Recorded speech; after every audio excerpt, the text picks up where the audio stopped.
Will you just kick it right off? Can we play behind the scenes to celebrate your body of work? Let's see what's happening. It's behind the scenes, everybody. Okay, I'm going to learn. All right, so this was the film that made me fall in love with you. I was 4 years old when I saw it. Oh, my God. Okay, little romance. Yeah. It's a little romance with the great Laurence Olivier. It's you and this young gentleman have a little romance, but it's running around Paris. But what I loved about it is if you're a young person watching it, you wish to have that adventure. You wish to have that freedom, and you wish to run away and kiss under the Bridge of Sighs, which I didn't realize when I showed it to my daughter. I thought, maybe I shouldn't be advertising that this is cool to do. Right, yeah, not at that age. Please don't run away to kiss a boy. No, I don't approve. Do you have any memories from that film that stick out? Well, I remember being on the in the gondola with Thelonious Bernard, the wonderful young man who, you know, now is my age. He's still cool. And, you know, we didn't really get along as well as we should have because we were really young. 13 and really 14. Yeah. And he didn't speak English, and it was tough. It was tough. So what happened was he decided he liked me after the first kiss. He started to be friendly with me, and I thought, what is happening? Is this really real? It really happened. So after the kiss, he was like, hey, you're cool. Let's be friends. Isn't that weird? So the kiss was the icebreaker. The kiss, at the end of the film, we became friends. Up until then, it was like, ta gueule. And I was like, what does that mean? It means shut up. Well, you would never have known it watching it, but it just, it's so good. Okay.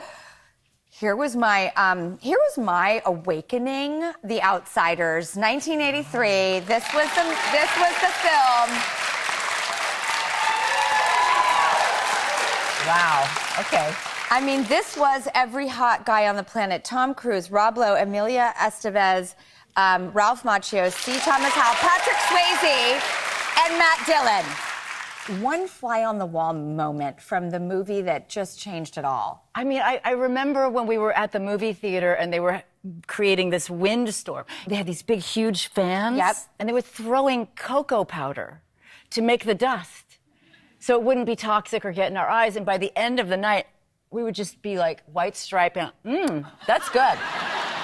We all looked tan and sweet. What was it like to be with literally every single young man who would become the biggest male movie stars? It was hot. It was great. It was kind of, I was too much testosterone for one girl. Right. So I kept to myself, but I was definitely pinching myself.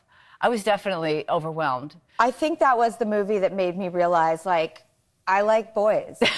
You're into boys. I was like, oh, wow, okay. I get it now. Okay, another of, like, the most sexually charged, beautiful, insane films, Unfaithful.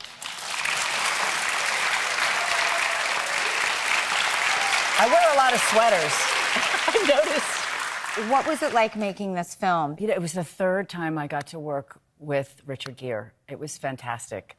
So, I mean, what a blessing to work with him and have many attempts to work again and work again. Maybe it'll happen again.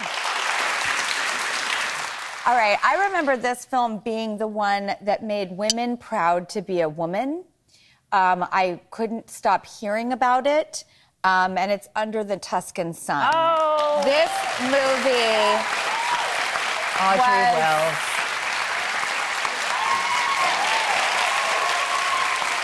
It started a lot of similar films. I remember hearing from people like, I haven't had a film that speaks to me like this.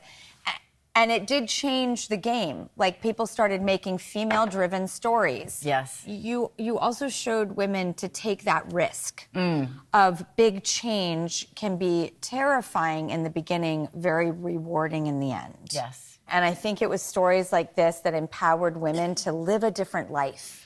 And they hadn't seen it on screen like that, and you changed the Hollywood game entirely with that. We'll be right back.